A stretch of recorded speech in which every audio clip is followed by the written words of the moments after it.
Hello everybody and welcome to our first of many FSA reviews.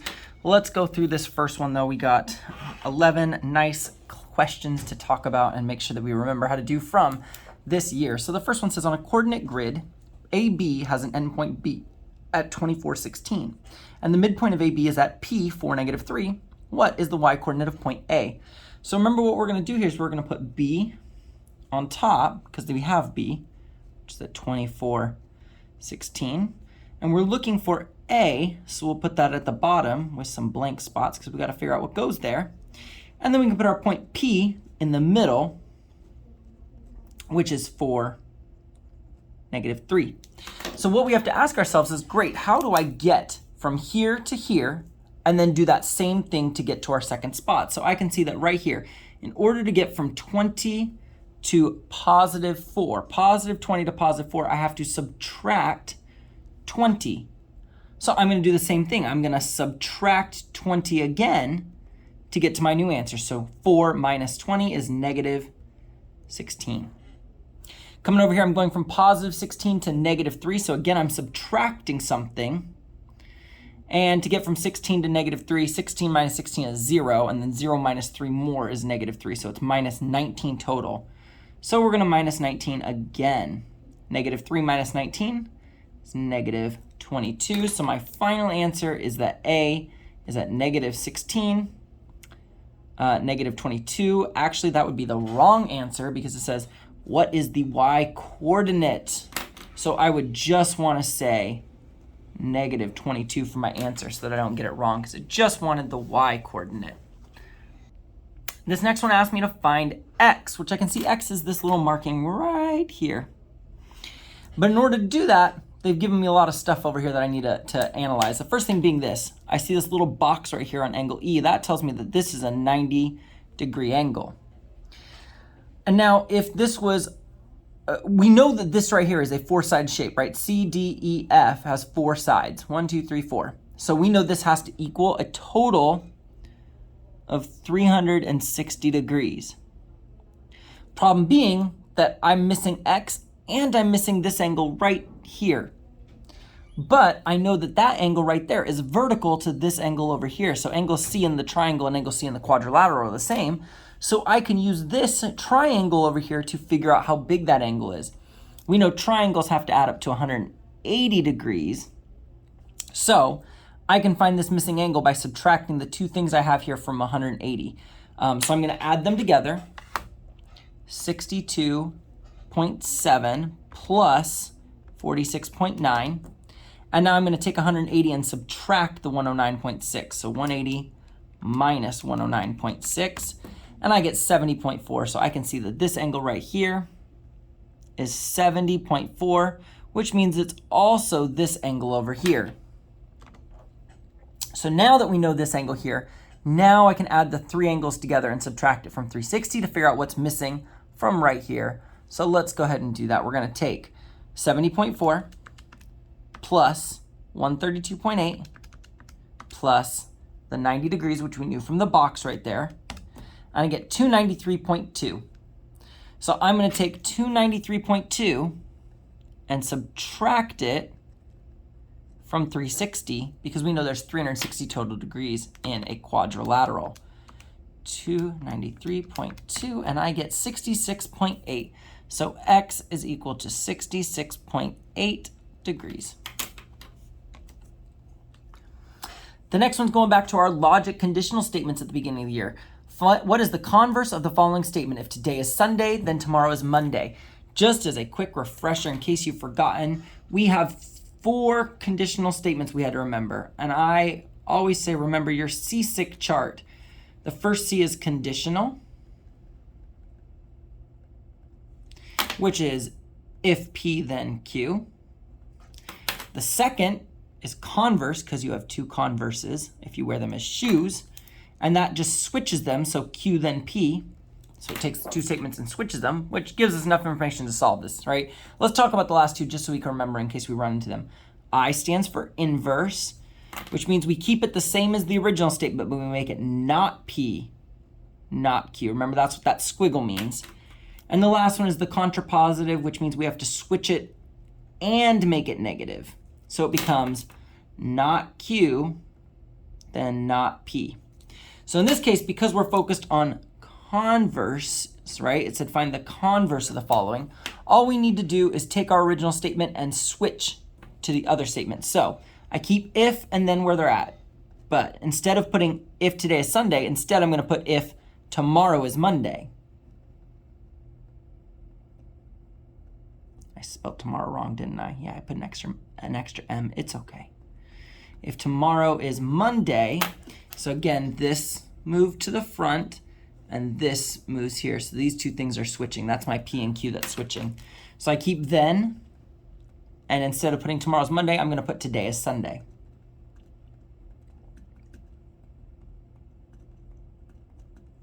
And that would be my statement.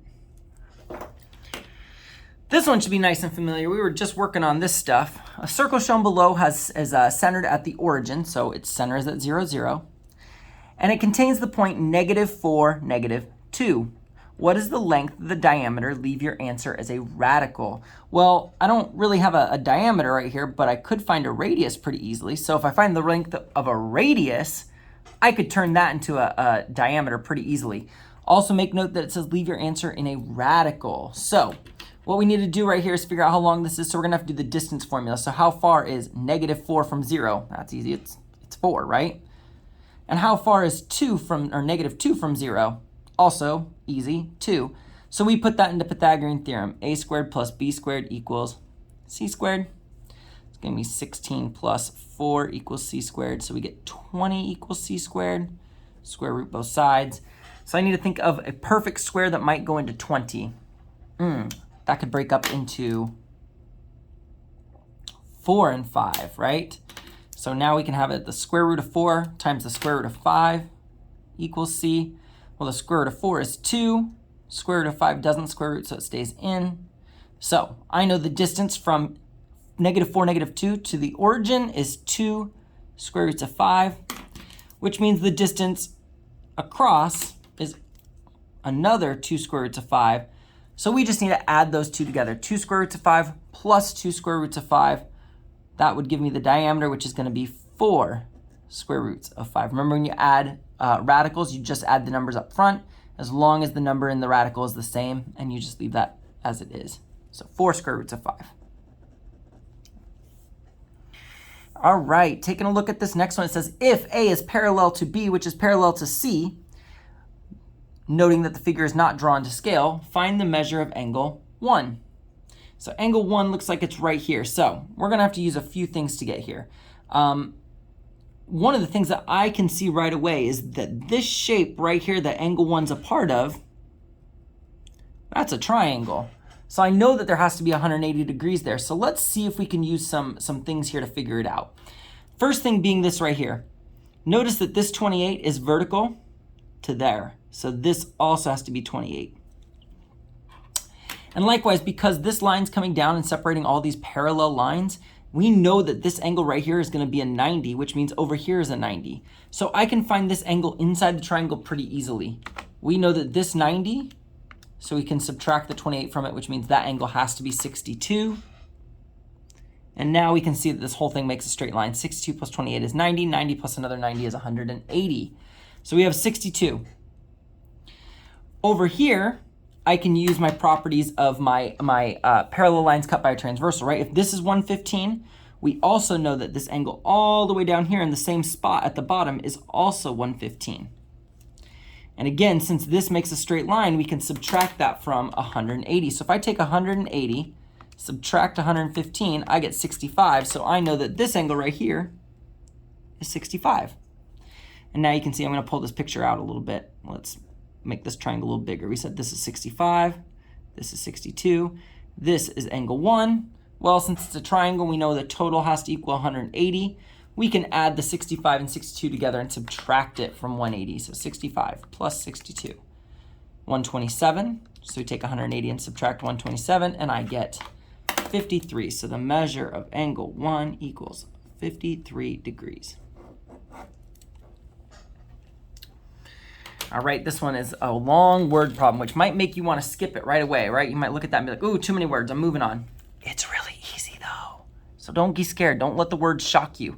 Take your time, go through it, try to draw a picture and see if you can figure it out. So it says Kristen has 2 dogs, Buddy and Socks. She stands at point K. Okay, let's put point K.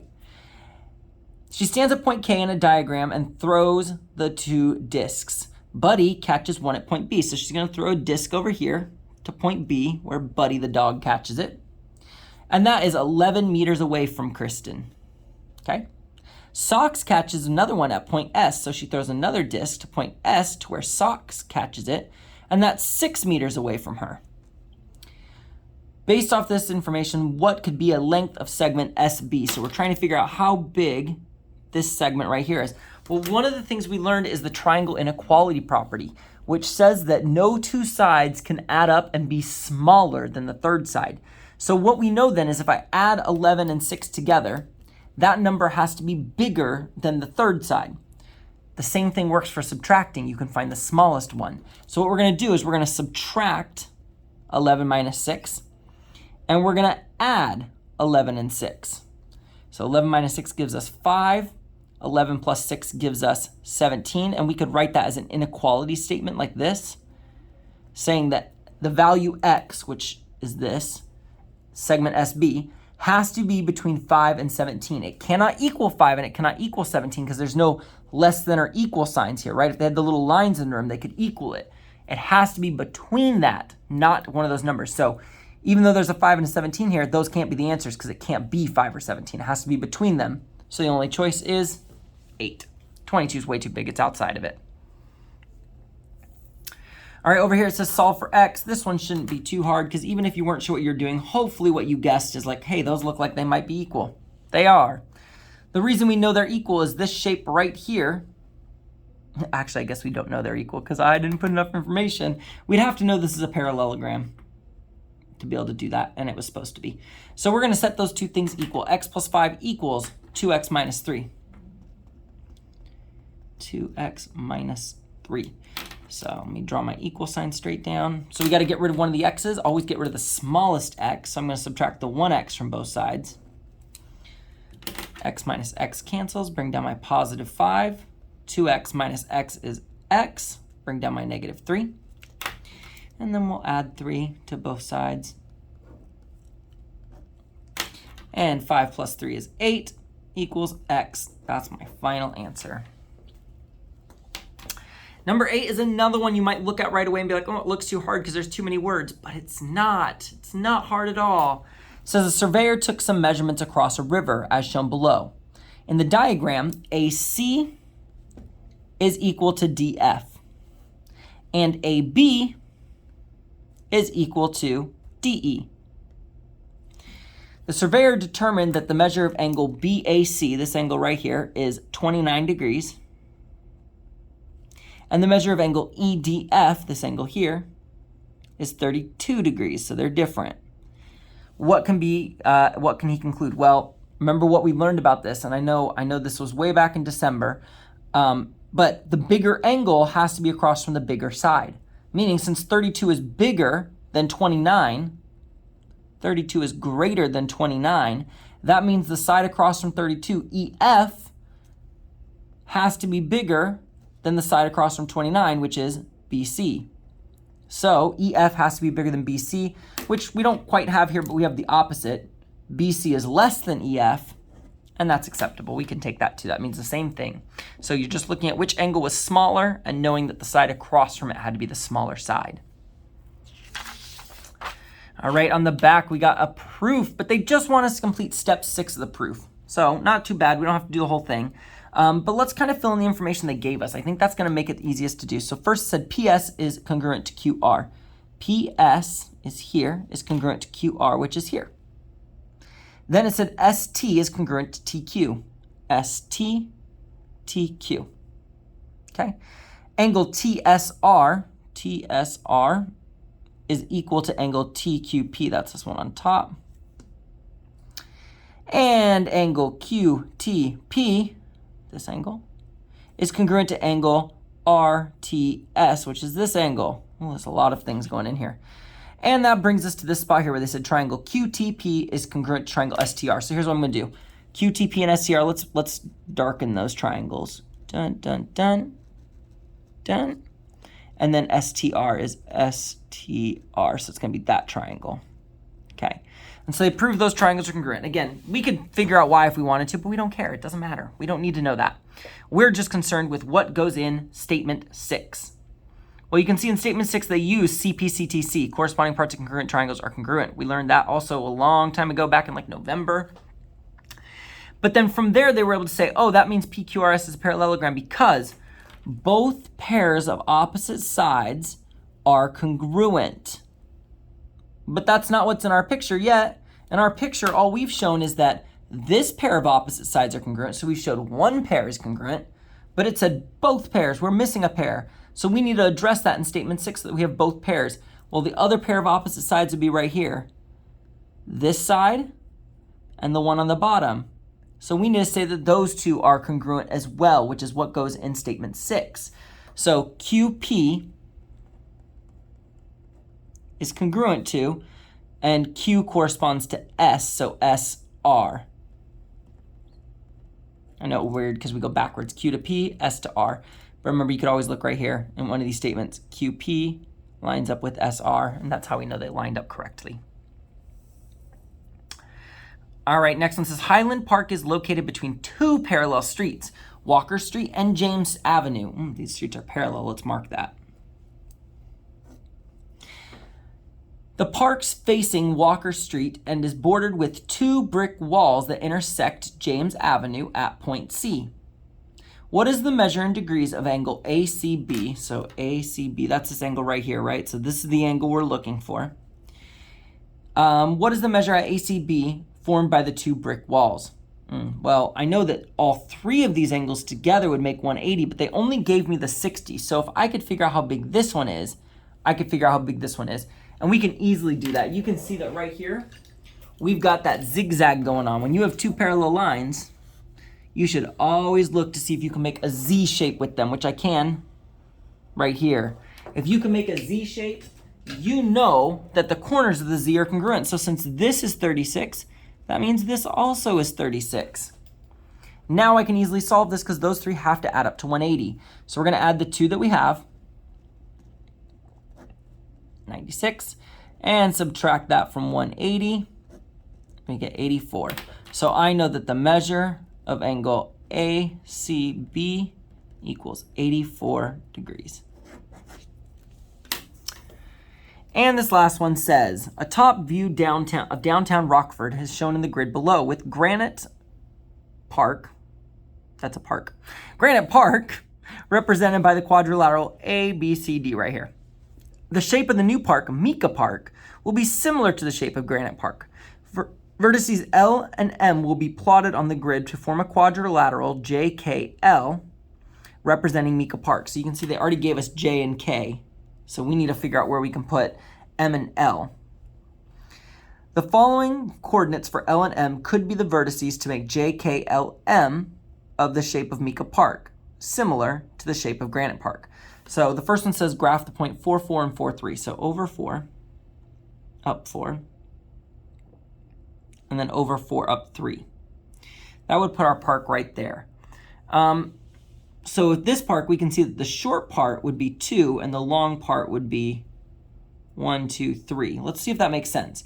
1, 2, 3, 4, 5, 6. So we cut it back to 4.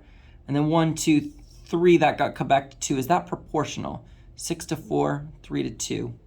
I'm not 100% sure, but right here I know is not proportional actually. Look, 1, 2, 3, and it goes to 1, right? The height here is 3. 1, 2, 3, but the height here is only 1. That's only a third, right? We divided this by 3 to get here. But if you divide this side, 1, 2, 3, 4, 5, 6 by 3, you should get 2, but we got 3. So that's not a similar shape. This one's too long compared to this one. So it can't be A. Okay, next one says go over 7 up 1 and over 6 up 1. So over 7 up 1, over 6 up 1. That's the exact same one we just did. Look, 1, 2, 3, 1, 2, 3. 1, 2, 1, 2. That's the exact same one, just a different direction. So it can't be that one. It's getting a little confusing. Let's switch colors. So let's try over 7 up 6 and over 6 up 6. Over 7 up 1, 2, 3, 4, 5, 6. And over 6 up 6. Y'all, that's the exact same thing. Look. 1, 2, 1, 2, 3. 1, 2, 3, 1, 2. It's the exact same thing. That can't be it either because it's not dividing correctly. If I divide 3 by 3, I get 1. But if I divide 6 by 3, I get 2, not 3. Which means it has to be D. Let's try it. 8, 4. So 1, 2, 3, 4, 5, 6, 7, 8. 1, 2, 3, 4. And then 8, 3. So it would give us this one right here, which should be the correct answer. Let's see. So again, oh, this does look different, right? So on this side, the flat side, we had 1, 2, 3, and now we have 1. So I did 3 divided by 3, 1. That works. Check this side. The shorter side has 1, 2, 3. If I divide that by 3, I should get 1. Look at the short side here. It's only 1. The long side had 6. If I take 6 and divide it by 3, I get 2. Well, look, the long side there is 2. And you can see this goes through 1, 2, 3 diagonal boxes. Divide that by 3, it should go through 1 diagonal box, and it does go through 1 diagonal box. So D has to be the answer so that it creates a similar shape. Thank you so much for checking us out, and hopefully this helped you. And if you have any questions, please let us know. Bye, everybody.